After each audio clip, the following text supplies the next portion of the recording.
सोलापुरात रुक्मिणी महोत्सव रंगला असून महिला बचत गटांच्या उत्पादनांना मोठा प्रतिसाद मिळत आहे. उमेद महाराष्ट्र राज्य ग्रामीण जीवनोन्नती अभियानाच्या पुढाकारातून शहरातील नॉर्थकोट प्रशाला प्रांगणात 1 ते 5 मार्च दरम्यान हा 5 दिवसीय महोत्सव आयोजित करण्यात आला आहे. भव्य शामियान्यात मिनी सरस विक्री व प्रदर्शन भरवण्यात आलं असून दररोज सांस्कृतिक कार्यक्रमांचीही रेलचेल पाहायला मिळत आहे.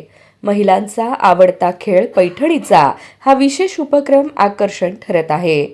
या प्रदर्शनात जिल्ह्यातील सर्व तालुक्यातील सुमारे 75 स्टॉल्ससह इतर जिल्ह्यातील 5 स्टॉल्स सहभागी झाले आहेत.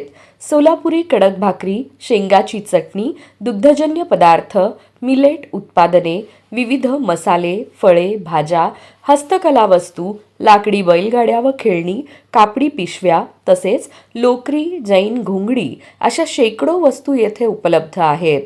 खाद्यप्रेमींसाठी खास खाद्य मेजवानीची व्यवस्था करण्यात आली आहे. कडक उन्हाचा विचार करून मोठे कूलर व आवश्यक सुविधा पुरवण्यात आल्या आहेत. जिल्ह्याच्या कानाकोपऱ्यातून नागरिक मोठ्या संख्येने हा महोत्सव पाहण्यासाठी गर्दी करत आहेत.